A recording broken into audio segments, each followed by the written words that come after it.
आप नारिक या ईसीसीटीआई के लिए कैसे अप्लाई कर सकते हो, क्या क्या डॉक्यूमेंट्स आपको प्रोवाइड करने पड़ेंगे, कितने टाइप के डॉक्यूमेंट प्रोवाइड करने पड़ेंगे, क्या आप उसको फास्ट ट्रैक में ले सकते हो, क्या है ई स्टेटमेंट, क्या ट्रांसलेशन डॉक्यूमेंट प्रोवाइड करने पड़ेंगे अगर आपके जो एजुकेशन डॉक्यूमेंट इंग्लिश में नहीं है। तो इस सारे क्वेश्चन के आंसर इस वीडियो में डिस्कस करेंगे।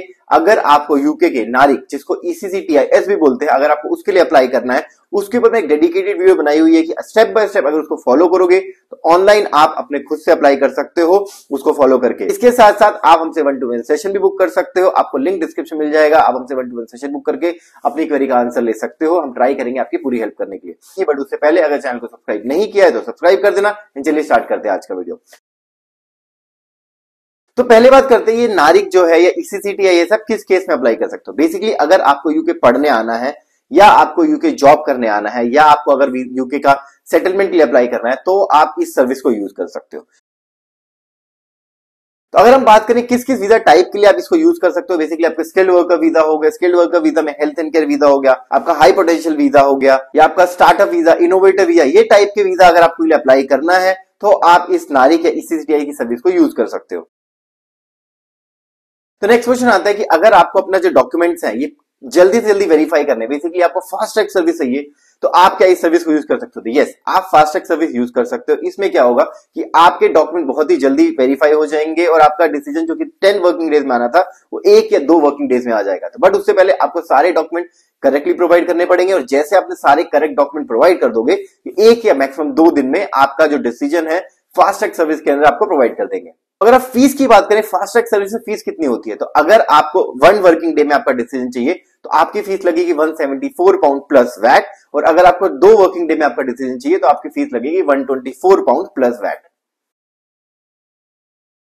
तो नेक्स्ट बहुत ही कॉमन क्वेश्चन आता है कि क्या डॉक्यूमेंट आपको प्रोवाइड करने होते हैं जब भी आपको अपना नारिक के लिए अप्लाई कर रहे हो। तो बेसिकली आपको यहाँ पे अपने वो डॉक्यूमेंट प्रोवाइड करने हैं जो कि आपने हायर स्टडी में किए हैं। तो अगर आपने फॉर एग्जांपल मास्टर स्टडी कर रखी है तो आपको मास्टर डिग्री प्रोवाइड करने की जरूरत है।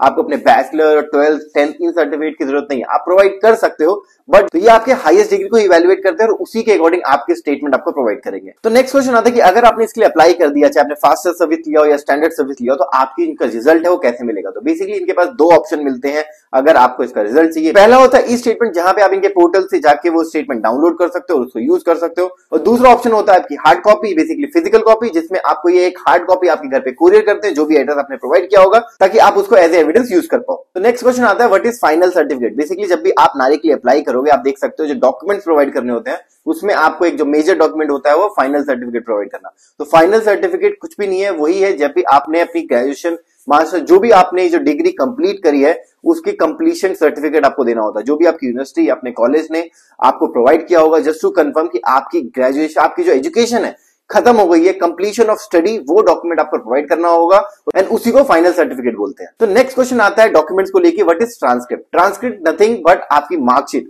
जो भी आपकी मार्कशीट है वो भी आपको प्रोवाइड करनी होती है, जिसमें आपके सब्जेक्ट्स लिखे हो, जिसमें आपके मार्क्स लिखे हो, जस्ट टू प्रूव आपने क्या पढ़ाई करी है ये प्रूव करने के लिए आपको एक मार्कशीट मिलती है, उसी को आप ट्रांसक्रिप्ट बोल सकते हो और वही आपको प्रोवाइड करनी पड़ेगी जब भी आप नारिक के लिए अप्लाई करते हो। द नेक्स्ट इंपॉर्टेंट डॉक्यूमेंट आता है मीडियम ऑफ इंस्ट्रक्शन लेटर। ये डॉक्यूमेंट वो होता है जस्ट टू प्रूव कि आपका मीडियम ऑफ एजुकेशन क्या था। ये डॉक्यूमेंट आपका सेपरेट होता है आपके ट्रांसक्रिप्ट जो कि आपका मार्कशीट होती है, या आपके फाइनल सर्टिफिकेट जो भी आपने प्रोवाइड किया है। तो इन 2 डॉक्यूमेंट के अलावा जो आपको एक डॉक्यूमेंट प्रोवाइड करना है वो है medium of instruction letter.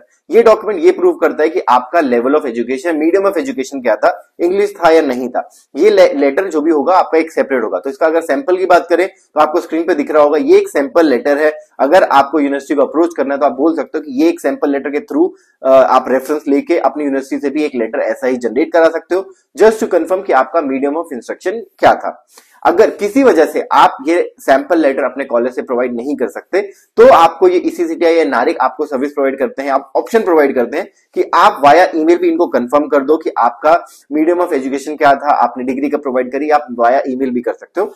But ये जो ईमेल है या तो आपकी डीन की तरफ से आना चाहिए, या आपके एचओडी जिसको हेड ऑफ डिपार्टमेंट भी बोलते हैं, या आपकी कॉलेज की एडमिन टीम से आना चाहिए। तो अगर इन्हीं 3 डिपार्टमेंट को उन्होंने ऑथराइज किया है कि अगर वो वाया मेल आपको कंफर्म करना चाहते हैं तो वाया मेल ही ये आपको कंफर्मेशन दे सकते हैं और आपको ईसीसीटीआई नारिक इसको अप्रूव कर लेगा। अदरवाइज बेस्ट ऑप्शन है कि आप इनके लेटर हेड पे जो सैंपल लेटर मैंने आपको दिखाया वैसा ही उनसे जनरेट करा लो और इनको प्रोवाइड कर दो ताकि ये इसको कंफर्म कर पाए। अदरवाइज आप इनको वाया ईमेल भी कंफर्म करा सकते हो। एंड बाय एनी चांस अगर आपकी यूनिवर्सिटी, आपका इंस्टीट्यूशन आप इनको जो लेटर भी प्रोवाइड नहीं कर सकता, एक मेल भी नहीं भेज सकता, तो आप क्या कर सकते हो, आप अपने यूनिवर्सिटी या कॉलेज को डायरेक्ट कर सकते हो कि ये आपको इनकी जो नारिक सर्विस है उनको डायरेक्टली यूज कर दे, इनको अप्रोच करें ताकि वो उनसे डायरेक्टली कनेक्ट करके कंफर्म कर सके कि आपका मीडियम ऑफ इंस्ट्रक्शन क्या था। तो नेक्स्ट इंपॉर्टेंट चीज आती है, ये एक ऑप्शनल डॉक्यूमेंट है, आपने 3 डॉक्यूमेंट जो प्रोवाइड कर दिए, अगर वो डॉक्यूमेंट आपके इंग्लिश में नहीं है देन आपका आता है कि आपको एक सर्टिफाइड ट्रांसलेटेड डॉक्यूमेंट प्रोवाइड करना पड़ेगा जस्ट टू कंफर्म कि आपके डॉक्यूमेंट जेन्युइन है। अगर आप चाहो तो इनकी खुद की सर्विस भी ले सकते हो, ट्रांसलेशन वेवर सर्विस। ये आपको उस केस में आपको कोई सर्टिफाइड ट्रांसलेटेड डॉक्यूमेंट प्रोवाइड करने की जरूरत नहीं, आप अपने नॉर्मल जो लैंग्वेज है उसमें डॉक्यूमेंट प्रोवाइड कर सकते हो। और इनकी एडिशनल सर्विस जो कि रफली 40 पाउंड है प्लस वैट, उनकी सर्विस यूज करके ये खुद से उसको ट्रांसलेट कर लेंगे क्योंकि उनके पास खुद के ऑथराइज ट्रांसलेटर हैं जो कि उसको रीड कर सकते हैं और कंफर्म कर सकते हैं कि आपके डॉक्यूमेंट्स जेन्युइन है कि नहीं। तो अगर आपको चाहिए कि अगर आपके जो डॉक्यूमेंट्स है नेटिव लैंग्वेज में है और आपको उसी को कंफर्म कराना है, तो ये लैंग्वेज आपको स्क्रीन पे दिख रहे होंगे, यही जो ऑथराइज लैंग्वेजेस हैं इसी को यूज करके आप ट्रांसलेटेड वेवर सर्विस ले सकते हो। अगर आपके डॉक्यूमेंट इन लैंग्वेज में नहीं है तो इस केस में आपको एक एडिशनल थर्ड पार्टी से जो कि एक सर्टिफाइड ट्रांसलेटर होगा उससे एक ट्रांसलेशन डॉक्यूमेंट जनरेट कराना पड़ेगा और वो फिर नारिक टीम को देना पड़ेगा। एंड अगर आपको कोई सर्टिफाइड ट्रांसलेटर की जरूरत है तो ये ECCTI या नारिक टीम एक रेकमेंड करते हैं डायलेक्सी। आप इनकी साइट पे जाके एक सर्टिफाइड ट्रांसलेटर बुक कर सकते हो, उसका लिंक आपको स्क्रीन पे आ रहा होगा, आपको लिंक डिस्क्रिप्शन में मिल जाएगा। आप इनको अप्रोच करके अपने डॉक्यूमेंट जो आपके दूसरी लैंग्वेज में है, इंग्लिश में नहीं है, उसको आप कन्वर्ट करा सकते हो सर्टिफाइड ट्रांसलेटर के थ्रू। तो नेक्स्ट कॉमन क्वेश्चन आता है कि अगर आपका नेम चेंज हो गया है तो उस केस में आपको क्या करना है। तो अगर आपका नाम चेंज हो चुका है, फॉर एग्जांपल आपने ग्रेजुएशन कभी करी थी, उसके बाद आपकी शादी हो गई, उसके बाद आपका नाम चेंज हो गया, तो उस केस में आप क्या कर सकते हो, उस केस में आपको सारे डॉक्यूमेंट प्रोवाइड करने पड़ेंगे जो कि आपके डिफरेंट डिफरेंट नेम के साथ है। प्लस इसके साथ साथ आपको ये कंफर्म करना पड़ेगा कि आपका नेम चेंज कैसे हुआ। बेसिकली आपका मैरिज सर्टिफिकेट, आपका एफिडेविट या आपको कोई भी एक ऑथराइज लेटर जो कंफर्म करता हो कि आपका नाम चेंज हो चुका है, वो आपको प्रोवाइड करना पड़ेगा। इसके साथ साथ आपको एक फॉर्म भी अपलोड करना पड़ेगा आइडेंटिफिकेशन का, जस्ट टू कंफर्म आपकी आइडेंटिटी। तो बेसिकली आपका पासपोर्ट, आपका कोई भी आइडेंटिटी कार्ड जो भी आपका ऑथराइज है वो आपको अपलोड करना पड़ेगा just to confirm your identity. Next question आता है कि अगर आपके पास कोई और क्वेरी है जिसके आपका आंसर इस वीडियो में नहीं है या कोई एक स्पेसिफिक क्वेरी है आपके रिलेटेड, तो आप क्या कर सकते हो। इस केस में आप इनको भी अप्रोच कर सकते हो इनके मैसेज सेक्शन में जाके, इनका लिंक मैं डिस्क्रिप्शन में दूंगा, आप इनके मैसेज सेक्शन में जाके इनको कांटेक्ट कर सकते हो। अगर आपकी कोई भी जनरल क्वेरी है इनको अप्रोच कर सकते हो, ये आपको रिस्पॉन्स देंगे और आपकी क्वेरी का आंसर कर देंगे।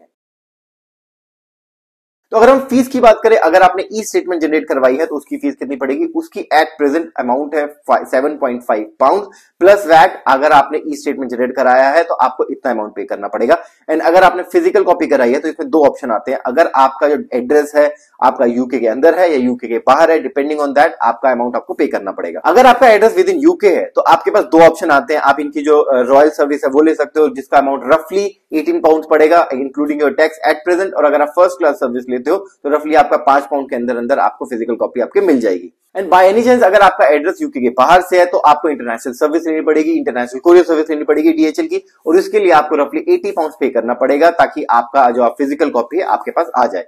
तो गाइस ये था आज का वीडियो जहां पे मैंने बताया कि आपको नारिक के लिए कैसे अप्लाई करना है, क्या डॉक्यूमेंट प्रोवाइड करने पड़ेंगे, कितनी फीस होगी, कैसे आपकी ई स्टेटमेंट आएगी, कैसे आपकी फिजिकल कॉपी आएगी। ये सारे क्वेश्चन के आंसर हमने इस वीडियो में दिए हैं। अगर फिर भी आपके पास कोई स्पेसिफिक क्वेश्चन है जो मैंने इस वीडियो में आज कवर नहीं किया है तो हमें कमेंट सेक्शन में ड्रॉप कर सकते हो, हमसे जितना हो सकेगा हम उसका ट्राई करेंगे उसकी हेल्प करने के लिए। इसके साथ साथ आप हमसे 1-to-1 सेशन भी बुक कर सकते हो, आपको लिंक डिस्क्रिप्शन मिल जाएगा। आप हमसे 1-to-1 सेशन बुक करके अपनी क्वेरी का आंसर ले सकते हो, हम ट्राई करेंगे आपकी पूरी हेल्प करने के लिए। एंड अभी तक अगर आपने चैनल को सब्सक्राइब नहीं किया तो please do subscribe and we will come up with the next video soon. Until then take care, bye.